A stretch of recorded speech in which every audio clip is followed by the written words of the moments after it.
Salut à tous les amis, c'est One Piece Belgium, j'espère que vous allez bien, j'espère que votre famille va bien, j'espère que vos amis vont bien, moi ça va, tout roule.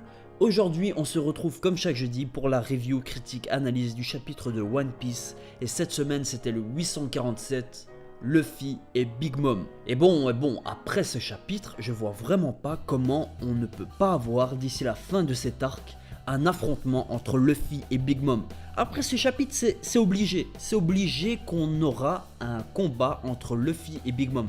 Luffy le dit clairement, si tu veux te battre, ramène tes fesses ici et on va avoir un gros combat, un combat de malade. Viens ici, ramène tes fesses. C'était juste fou, ce chapitre il était magnifique. Ces derniers temps, je sais pas audace qu'il a, mais il nous donne du bonheur chaque semaine, il le donne depuis des années. Mais là en ce moment c'est waouh quoi les amis, c'est un truc de fou. Je sais pas si vous vivez ça, mais moi je le vis clairement. Chaque semaine, le jeudi, j'attends le chapitre de One Piece, mais comme un malade. Presque j'arrive pas à dormir, des fois. Ça m'arrive des fois. Mais bref, c'était un chapitre de fou. On va essayer de résumer vite fait ce qui s'est passé. On a vu Carotte avec Chopper. Ils ont enfin quitté le monde des miroirs bizarres là, et ils sont dans la maison un peu de sorcières comme dans les contes là, et le brûlé essaye de manger Carotte, voilà, bref. Après on a eu le passage de Big Mom avec les Vinsmoke, on a eu le passage de Luffy et de Big Mom avec notamment Opéra, Galette, il y avait aussi Bobine, je l'ai vu dans une case, big up à Bobine. Et à la fin on a eu, ça c'était un peu dommage, on a juste eu une petite case sur Sanji, et on a aussi eu 2-3 cases vite fait sur Brook, et qui dit qu'il va lancer un terrible concert ou je sais pas quoi sur le château de Big Mom, et il va sûrement faire une grande berceuse qui va endormir plein de gens, peut-être pas Smoothie, et on aura peut-être un combat Brook Smoothie. Il y a des théories qui disent ça, parce que Smoothie peut tordre les gens et extirper le jus des gens, si je puis dire. Et en fait Brook c'est un squelette, et si elle fait ça, ben Brook il dira oui, non j'ai pas de jus en moi, je suis juste Quintados, yo. Bref, vous voyez, c'est squelette joke. Et bon, voilà, c'était un très bon chapitre. Revenons sur la première partie avec Carotte, Brûlé, Chopper, etc. Là, dans cette partie de chapitre, au début, on a revu le crocodile avec son petit chapeau qu'on avait vu en début d'arc de Totland. Je sais pas si vous vous en souvenez. C'était un petit... moi, je pensais que c'était quand même un type un peu plus important que ça. Apparemment, c'est un bête type, juste un bête subordonné de Brûlé. Mais apparemment, il veut goûter la chair de Mink. Ok, le type normal. Et il veut manger Carotte, quoi. Et Brûlé est en train de faire une grosse marmite, etc. Et là, Chopper pense... En fait, il est en mode Heavy Point, donc vous savez le mode le mode humain. Je pense que c'est le mode humain, ouais. Le mode Heavy Point, c'est le mode humain, je suis pas sûr, dites-moi dans les commentaires, mais bref, il est en mode humain, et il dit que s'il se met en mode normal, ben il peut s'échapper de ses chaînes.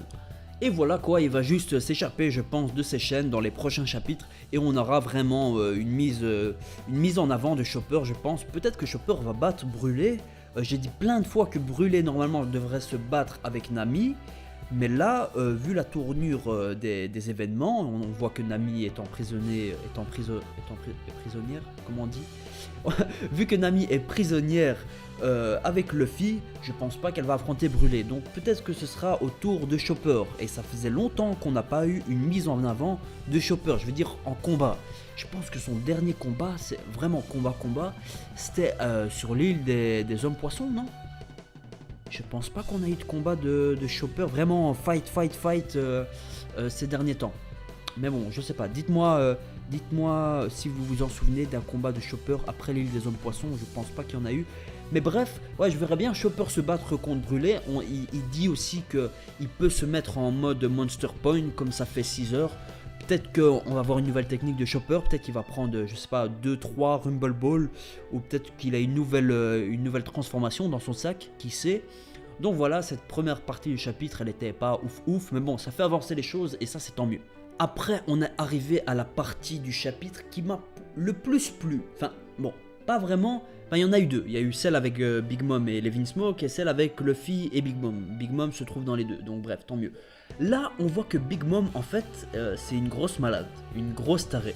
Grâce à son fils Mondor le scribe, Mondor le type qui a un nom de fromage, eh ben, grâce à lui, elle sait emprisonner des créatures, des personnes, des animaux dans des livres. Parce que je pense, enfin normalement, Mondor a le fruit du démon du livre. Et elle montre comme une fière enfant au Vinsmoke que oui, regardez, j'ai ça comme créature et j'ai ça aussi et j'ai ça, comme une sorte de petite collection.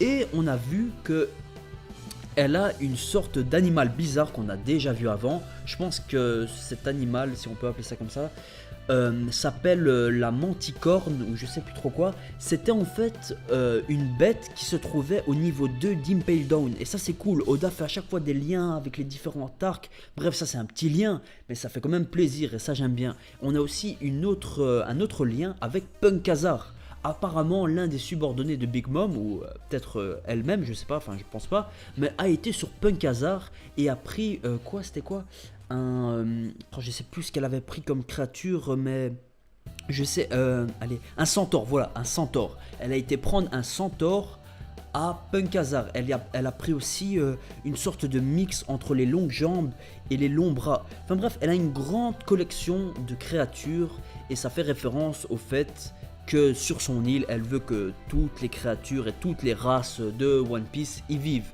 Et Judge a dit un truc, et ça je pense que je l'avais dit dans une de mes reviews, mais je sais plus laquelle. Il n'y a pas de géant à Totland. Et ça c'est vraiment bizarre. Et justement, Big Mom, quand Judge dit oui, et c'est bizarre qu'il n'y a pas de géant à Totland, elle fait quand même une tête assez bizarre.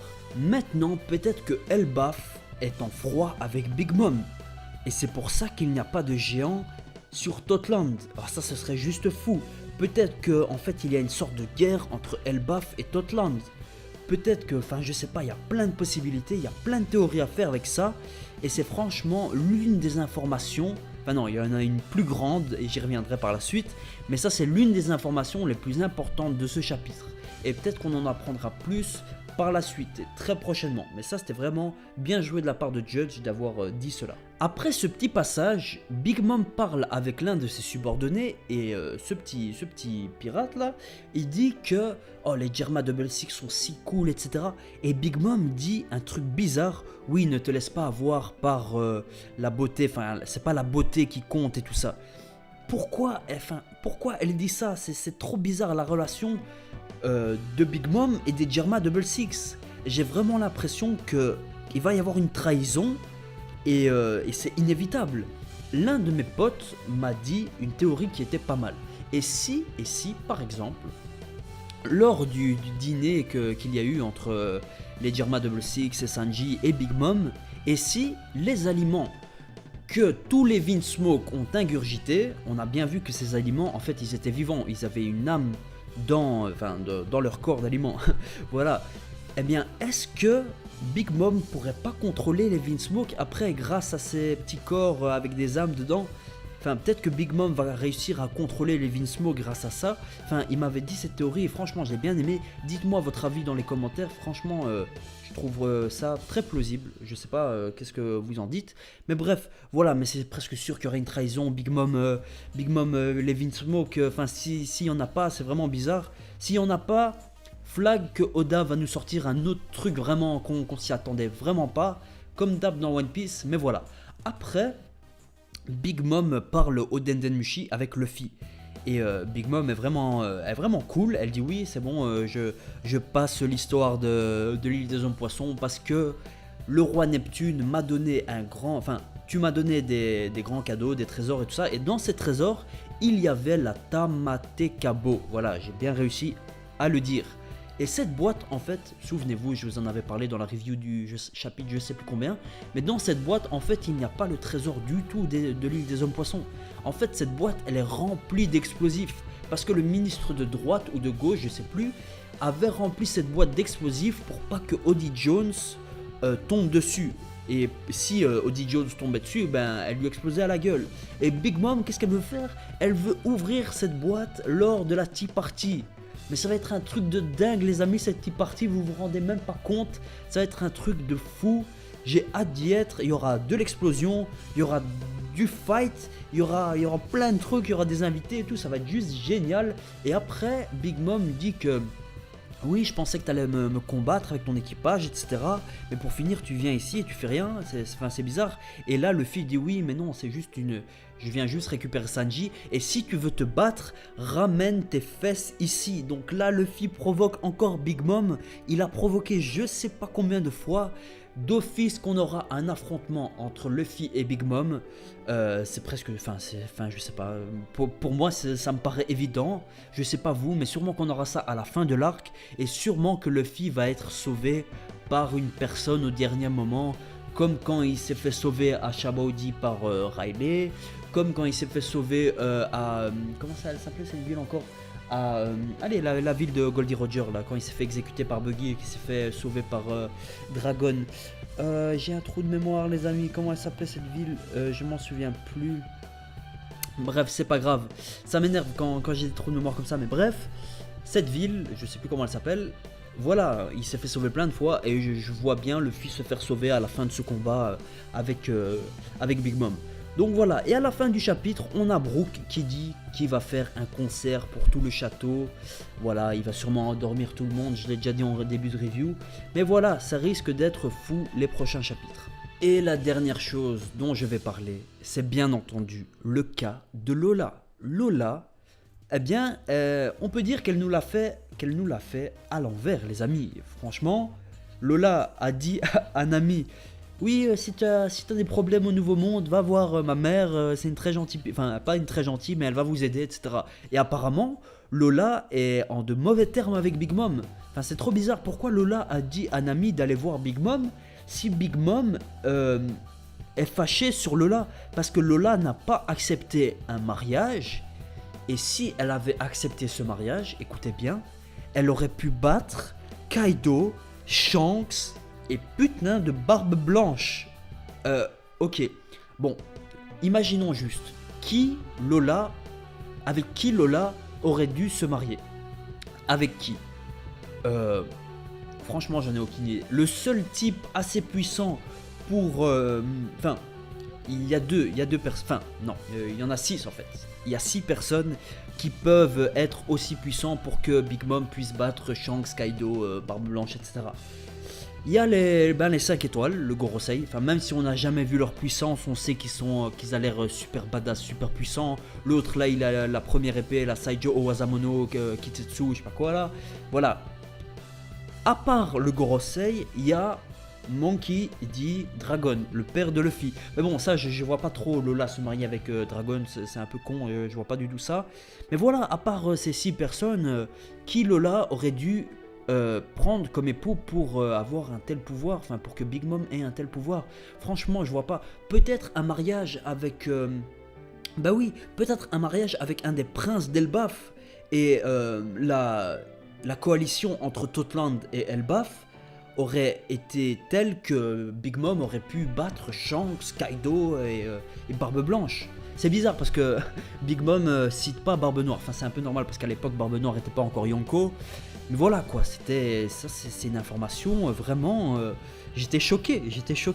Avec qui Lola aurait pu bien tel se marier?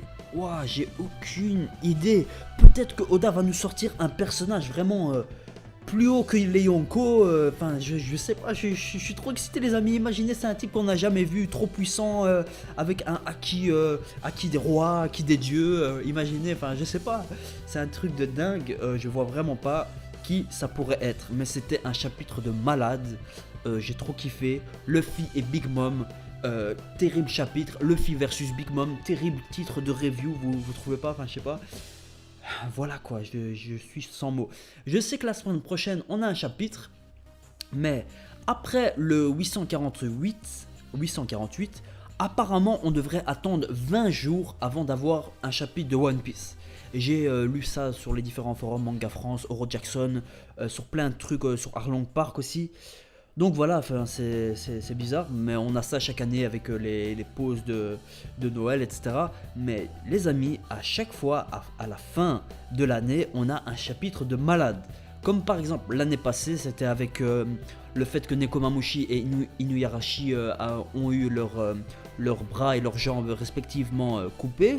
Il y a 2 ans, je m'en souviens plus c'était quoi, enfin bref, voilà, à chaque fois à la fin de l'année, c'est un chapitre de malade. Donc j'espère que ce sera le début de la tea party, avec peut-être une case avec tous les invités, tout ça, ça pourrait être vraiment pas mal. Donc voilà les amis, c'est la fin de cette review, merci de l'avoir regardé, n'hésitez pas à la liker, n'hésitez pas à commenter, n'hésitez pas à vous abonner, voilà, n'hésitez pas à parler de la chaîne autour de vous. Et voilà, merci et à la prochaine, Stacke.